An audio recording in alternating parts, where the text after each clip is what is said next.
बीते दिनों अमेरिका समेत 11 पश्चिमी देशों ने मिलकर एक संगठन की शुरुआत की थी। इस संगठन का प्राथमिक लक्ष्य दुर्लभ खनिजों के मामले में आत्मनिर्भरता हासिल करना और इसकी आपूर्ति श्रृंखला में विविधता लाना था। हालांकि उस समय भारत को इस पूरे संगठन में, इस पूरी पार्टनरशिप में शामिल नहीं किया गया था। लेकिन अब ऐसी खबरें सामने आ रही हैं, ऐसी रिपोर्ट्स देखने को मिल रही हैं कि भारत द्वारा कूटनीतिक माध्यमों से इस पूरे संगठन में शामिल होने, इस पार्टनरशिप का हिस्सा बनने की कोशिश की जा रही है। आज इस वीडियो में हम इसी विषय से संबंधित तमाम पहलुओं को समझने की कोशिश करेंगे। मेरा नाम है अक्षय और आपका स्वागत है दृष्टि आईएएस की इस नई वीडियो में। वीडियो शुरू करते हैं और सबसे पहले वीडियो की रूपरेखा को समझ लेते हैं, यानी इन बिंदुओं की बात कर लेते हैं जिनके माध्यम से हम अपनी चर्चा को आगे बढ़ाएंगे। तो वीडियो में सबसे पहले हम न्यूज़ यानी खबर को देखेंगे। इसके बाद जानेंगे कि आखिर ये खनिज सुरक्षा पार्टनरशिप क्या है जिसे 11 देशों द्वारा मिलकर शुरू किया गया है और इस पार्टनरशिप में कौन कौन से देश शामिल हैं। इसके अलावा दुर्लभ मृदा खनिज क्या होते हैं, इन खनिजों के बारे में बात करेंगे और साथ ही इन खनिजों का क्या महत्व होता है, इसके महत्व को समझने की कोशिश करेंगे और साथ ही दुनिया भर में जो रेयर अर्थ मिनरल्स हैं उनकी क्या स्थिति है, उस स्थिति पर बात करेंगे। इसके अलावा दुर्लभ खनिजों के मामले में भारत की क्या स्थिति है, भारत में कितने खनिज मौजूद हैं, साथ ही भारत को इन खनिजों की जरूरत क्यों है, ये खनिज भारत के लिए किस लिहाज से महत्वपूर्ण है, इसको भी समझने की कोशिश करेंगे। और साथ ही दुर्लभ खनिजों के मामले में जो चीन का एकाधिकार मौजूद है, जो आपूर्ति श्रृंखला में चीन की मोनोपोली मौजूद है, उस मोनोपोली पर बात करेंगे और ये मोनोपोली किस तरह से दुनिया भर के देशों के लिए एक बड़ा चैलेंज बन के सामने आई है, उस पर भी बात करेंगे। और साथ ही अंत में निष्कर्ष पर बात करेंगे, एक प्रश्न पर भी चर्चा करेंगे। प्रश्न प्रीलिम्स का है और आप वीडियो में बताए गए तथ्यों के आधार पर प्रश्न को हल करने की कोशिश कर सकते हैं। ये जो पूरा विषय है वो सामान्य अध्ययन प्रश्न पत्र 1 से संबंधित है और आप इसे भूगोल, संसाधनों के प्रकार, खनिज और ऊर्जा संसाधनों के संरक्षण जैसे खंडों से जोड़कर देख सकते हैं। वीडियो शुरू करते हैं और सबसे पहले आज की हमारी खबर देख लेते हैं, आज की न्यूज़ देख लेते हैं। आज की हमारी जो खबर है वो इंडियन एक्सप्रेस के एक्सप्लेन्ड सेक्शन से है।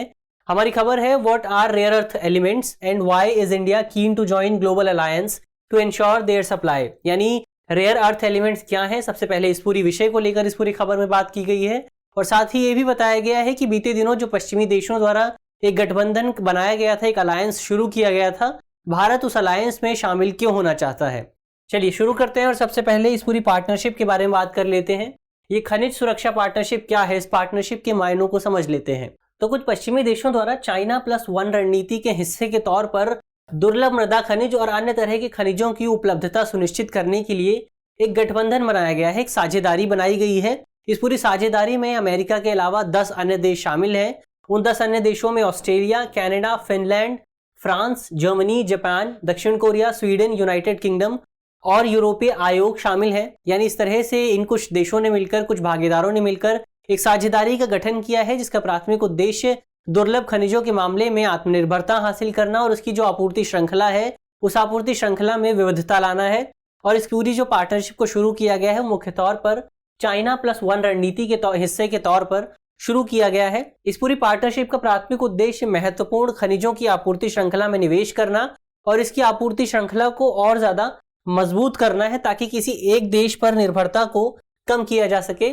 इसकी जरूरत क्यों है, इस पूरी पार्टनरशिप की जरूरत क्यों है, तो हम जानते हैं कि दुनिया भर में महत्वपूर्ण खनिजों की मांग तेजी से बढ़ रही है क्योंकि इन खनिजों का उपयोग है वो मुख्य तौर पर इलेक्ट्रॉनिक उपकरणों में किया जाता है और दुनिया भर में इलेक्ट्रॉनिक उपकरणों की मांग बढ़ रही है, तो इसकी वजह से इन खनिजों की मांग भी बढ़ रही है। ऐसे में कई जानकारों का ये भी मानना है कि इन खनिजों की मांग भविष्य में भी तेजी से बढ़ेगी और इसी मांग को देखते हुए, इसी आशंका को देखते हुए तमाम देशों द्वारा इस नई पार्टनरशिप को शुरू किया गया है ताकि चीन की जो एक वर्चस्व बना हुआ है आपूर्ति श्रृंखला में, उस वर्चस्व को कम किया जा सके और आपूर्ति श्रृंखला का विविधीकरण किया जा सके, डाइवर्सिफिकेशन किया जा सके।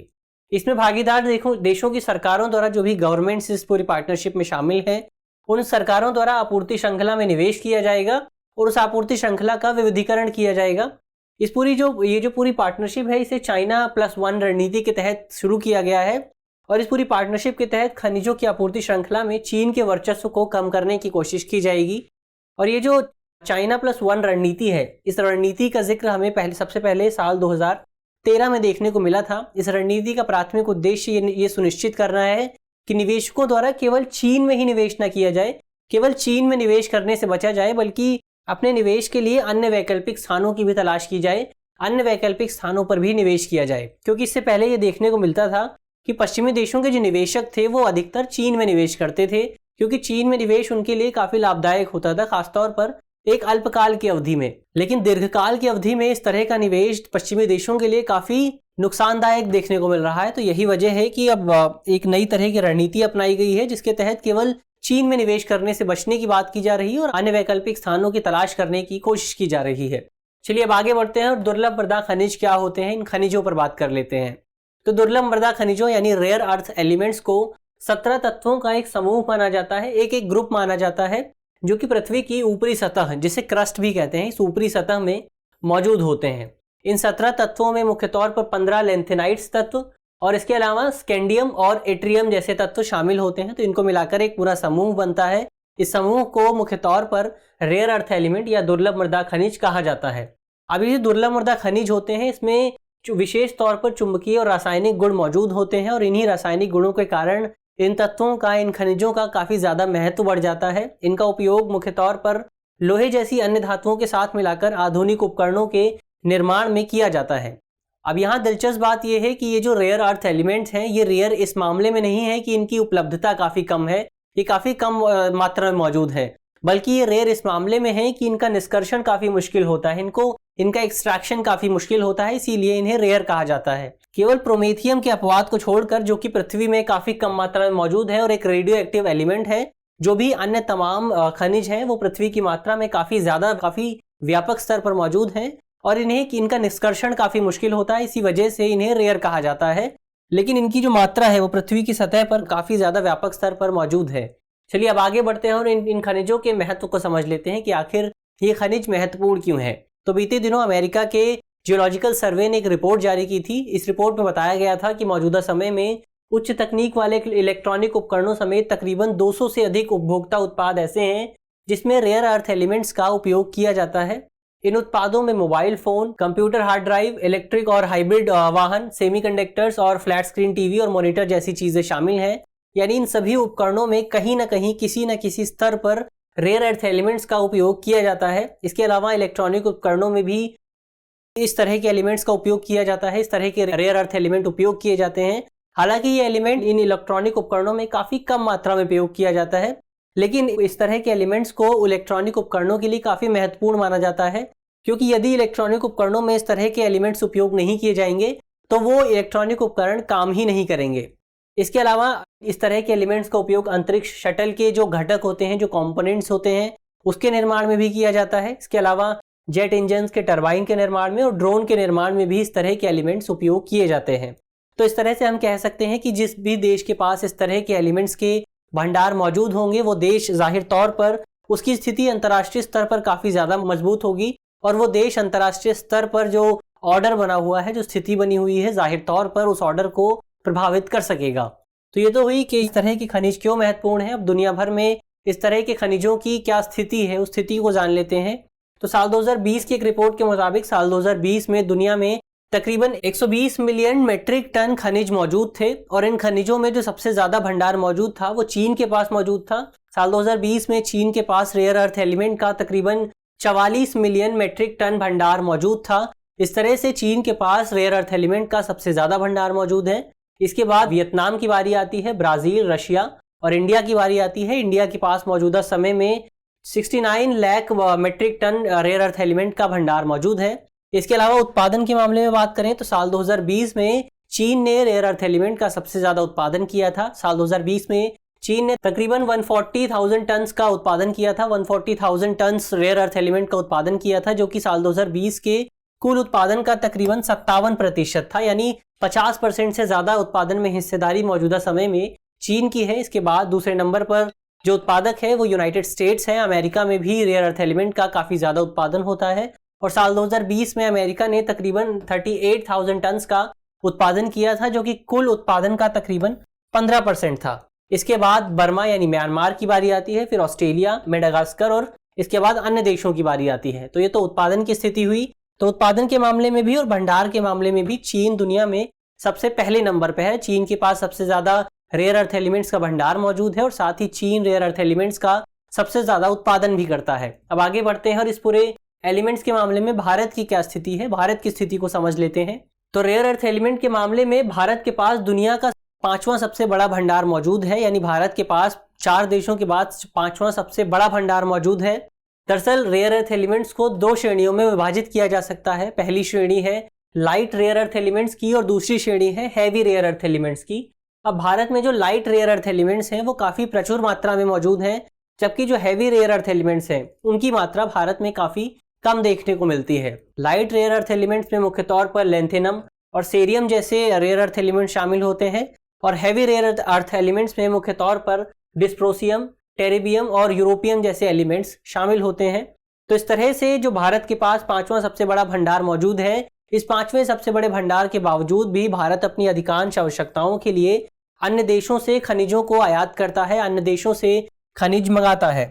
ऐसे में भारत में जो भी खनिज भंडार मौजूद है, उस खनिज भंडार के अन्वेषण के लिए उसकी खोज करने का प्राथमिक कार्य जो है खान ब्यूरो और परमाणु ऊर्जा विभाग को दिया गया है। खान ब्यूरो यानी ब्यूरो ऑफ माइंस को दिया गया है और परमाणु ऊर्जा विभाग को दिया गया है। इसके अलावा खनन और प्रसंस्करण का कार्य यानी एक्सट्रैक्शन का कार्य, जो रेयर अर्थ एलिमेंट्स हैं उनको बाहर निकालने का कार्य और उनकी प्रोसेसिंग का कार्य भारत सरकार द्वारा IREL इंडिया लिमिटेड को दिया गया है, जो कि भारत सरकार के परमाणु ऊर्जा विभाग के तहत एक सार्वजनिक क्षेत्र का उपक्रम है, जिसे भारत सरकार द्वारा प्राथमिक खनिजों को लेकर मोनोपोली दी गई है। भारत में जो भी प्राथमिक खनिज हैं उस पर IREL की मोनोपोली है, एक अधिकार है, और इन्हीं प्राथमिक खनिजों में रेयर अर्थ एलिमेंट्स भी शामिल हैं। यानी रेयर अर्थ एलिमेंट्स के मामले में भारत में IREL इंडिया लिमिटेड को एक अधिकार दिए गए हैं भारत सरकार द्वारा। इसके अलावा इस संबंध में, इस रेयर अर्थ एलिमेंट्स के संबंध में भारत के पास जो सबसे बड़ी चुनौती है वो ये है कि भारत में रेयर अर्थ एलिमेंट्स को लेकर केवल अपस्ट्रीम गतिविधियां देखने को मिलती हैं।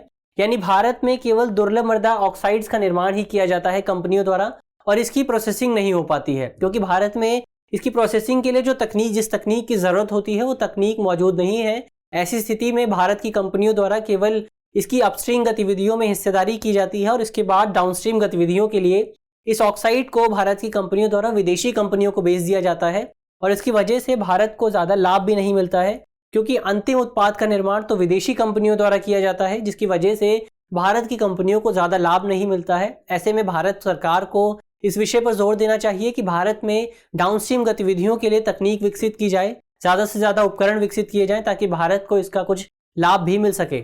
चलिए अब आगे बढ़ते हैं। भारत की स्थिति पर बात की हमने, अब इन खनिजों की भारत को ज़रूरत क्यों है, भारत के लिए ये खनिज क्यों महत्वपूर्ण है, इस पर बात कर लेते हैं। तो हम जानते हैं कि साल 2022 दुनिया भर में बैटरी प्रौद्योगिकी के लिए एक परिवर्तनकारी वर्ष साबित हो रहा है। 2022 के बाद से ही बैटरी प्रौद्योगिकी का जो उद्योग है वो लगातार बदल रहा है और इसकी मांग तेजी से बढ़ रही है।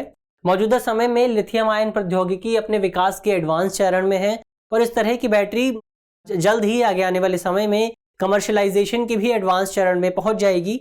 और इस तरह की बैटरी, इस तरह की प्रौद्योगिकी के विकास के लिए दुर्लभ खनिज काफ़ी महत्वपूर्ण होते हैं।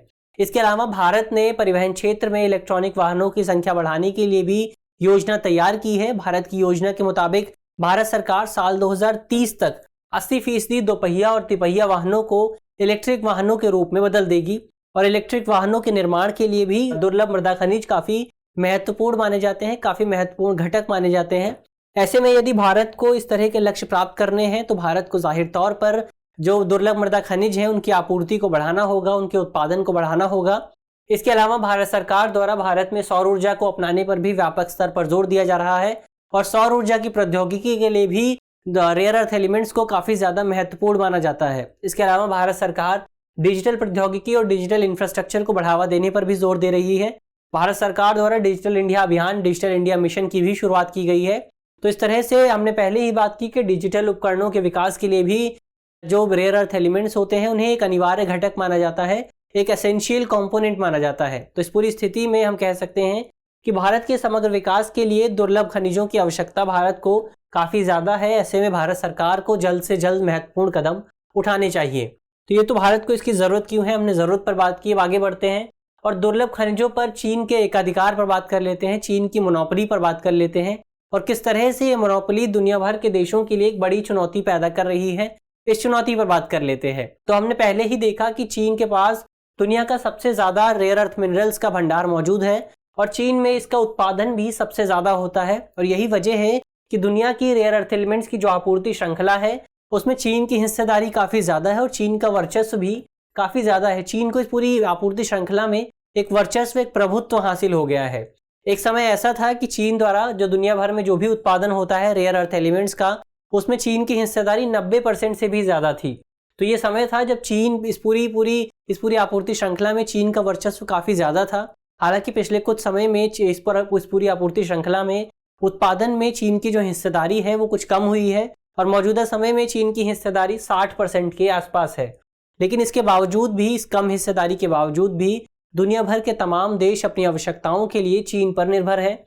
उदाहरण के लिए अमेरिका द्वारा अपनी रेयर अर्थ एलिमेंट की आवश्यकताओं का 90% चीन से आयात किया जाता है और यूरोपीय देशों द्वारा, यूरोपीय संघ द्वारा अपनी आवश्यकताओं का 98% चीन से आयात किया जाता है। तो इस तरह से हम देख सकते हैं जो पश्चिमी देश है वो अपनी ज़रूरतों के लिए, रेयर अर्थ एलिमेंट संबंधी ज़रूरतों के लिए प्रमुख तौर पर चीन पर निर्भर है और चीन द्वारा अपनी इस निर्भरता का गलत उपयोग भी समय समय पर किया जाता रहा है। चीन अपनी इस निर्भरता को, इसका उपयोग करने के लिए तमाम देशों की आपूर्ति श्रृंखला को बाधित करता रहा है। उदाहरण के लिए साल 2010 में जब चीन और जापान के बीच सेनकाकू द्वीप को लेकर एक विवाद हुआ था, तो इस विवाद के बाद चीन ने जापान पर दुर्लभ खनिजों को लेकर प्रतिबंध लगा दिए थे। उसकी आपूर्ति श्रृंखला को अवैध तौर पर प्रतिबंधित कर दिया था, रोक दिया था। और इसी साल चीन ने अमेरिका पर भी इस तरह के प्रतिबंध लगा दिए थे, अमेरिका की आपूर्ति श्रृंखला को भी रोक दिया था। तो इस तरह से चीन अपनी स्थिति का जाहिर तौर पर गलत उपयोग कर रहा है और इसका विश्व के माध्यम से विश्व की अर्थव्यवस्था को प्रभावित करने की कोशिश कर रहा है। और चीन जाहिर तौर पर जिस भी देश की आपूर्ति श्रृंखला को रोकेगा उस देश की अर्थव्यवस्था प्रभावित होगी। और इस पूरी स्थिति से निपटने के लिए ही अब जाकर जो भी तमाम पश्चिमी देश हैं, उन पश्चिमी देशों ने एक साथ मिलकर आपूर्ति श्रृंखला के विविधीकरण को बढ़ावा देने के लिए और चीन के जो वर्चस्व है इस पूरी आपूर्ति श्रृंखला में, उस वर्चस्व को कम करने के लिए एक नई पार्टनरशिप की शुरुआत की है। और भारत भी इसी वजह से इस पार्टनरशिप में शामिल होना चाहता है ताकि भारत भी चीन पर अपनी निर्भरता को कम कर सके और रेयर अर्थ एलिमेंट संबंधी जो ज़रूरतें हैं उन ज़रूरतों को पूरा किया जा सके। तो ये तो बात हुई दुर्लभ खनिजों के मामले में चीन के एकाधिकार की। अब आगे बढ़ते हैं और अंत में निष्कर्ष पर बात कर लेते हैं। निष्कर्ष के तौर पर हम क्या कह सकते हैं? तो निष्कर्ष के तौर पर हम कह सकते हैं कि जाहिर तौर पर भारत को रेयर अर्थ एलिमेंट के मामले में अपनी उत्पादन क्षमता के विकास पर जोर देना चाहिए और यदि भारत ऐसा नहीं करता है तो चीन जैसे देशों पर भारत की निर्भरता आगे आने वाले समय में और ज़्यादा बढ़ जाएगी। और इसकी वजह से ये न केवल भारत के लिए सामरिक दृष्टिकोण से नुकसानदायक होगा, ये न केवल भारत के लिए स्ट्रेटेजिक दृष्टिकोण से नुकसानदायक होगा, बल्कि इसकी वजह से भारत ने जो तमाम लक्ष्य निर्धारित किए हैं उन लक्ष्यों के समक्ष भी एक बाधा उत्पन्न हो जाएगी। भारत सौर ऊर्जा संबंधी अपने लक्ष्य प्राप्त नहीं कर सकेगा। इसके अलावा भारत ने इलेक्ट्रॉनिक उपकरणों के विकास को लेकर जो लक्ष्य निर्धारित किए हैं उन लक्ष्यों को प्राप्त नहीं किया जा सकेगा। तो जाहिर तौर पर भारत को अपनी उत्पादन क्षमता के विकास पर जोर देना चाहिए। इसके अलावा कई जानकार ये भी मानते हैं कि भारत के पास इस विषय में कोई भी विशेषज्ञता मौजूद नहीं है, कोई भी एक्सपर्टीज मौजूद नहीं है और यही वजह है कि ये जो नई पार्टनरशिप बनाई गई है, खनिज सुरक्षा पार्टनरशिप, इस पार्टनरशिप में भारत को शामिल नहीं किया गया है क्योंकि इस पार्टनरशिप में जो भी देश शामिल हैं उन देशों के पास कुछ ना कुछ एक्सपर्टीज मौजूद है, कुछ ना कुछ विशेषज्ञता मौजूद है। उदाहरण के लिए ऑस्ट्रेलिया और कनाडा के पास रेयर अर्थ एलिमेंट का भंडार मौजूद है, उनके पास इस तरह के एलिमेंट्स की व्यापकता काफ़ी ज़्यादा है। इसके अलावा जापान भी इस तरह की पार्टनरशिप में शामिल है। जापान के पास रेयर अर्थ एलिमेंट के भंडार मौजूद नहीं है, लेकिन जापान के पास रेयर अर्थ एलिमेंट्स की प्रोसेसिंग के लिए, उसके प्रसंस्करण के लिए काफ़ी ज़्यादा उन्नत तकनीक मौजूद है। तो इस तरह से इन देशों के पास कुछ ना कुछ विशेषज्ञता मौजूद है। तो जाहिर तौर पर भारत को भी विशेषज्ञता को विकसित करने पर जोर देना चाहिए, रेयर अर्थ एलिमेंट्स को लेकर R&D पर जोर देना चाहिए, अनुसंधान और विकास पर जोर देना चाहिए ताकि इस प्रसंस्करण के लिए, इस पूरे खनिजों के प्रोसेसिंग के लिए जिस तकनीक की ज़रूरत है उस तकनीक को देश में विकसित किया जा सके। तो ये तो हुई अंत में निष्कर्ष की बात। अब एक प्रश्न की बात कर लेते हैं। प्रश्न प्रीलिम्स का है और आप कमेंट बॉक्स में सवाल का जवाब दे सकते हैं। प्रश्न है, दुर्लभ मृदा खनिजों के संदर्भ में निम्नलिखित कथनों पर विचार कीजिए।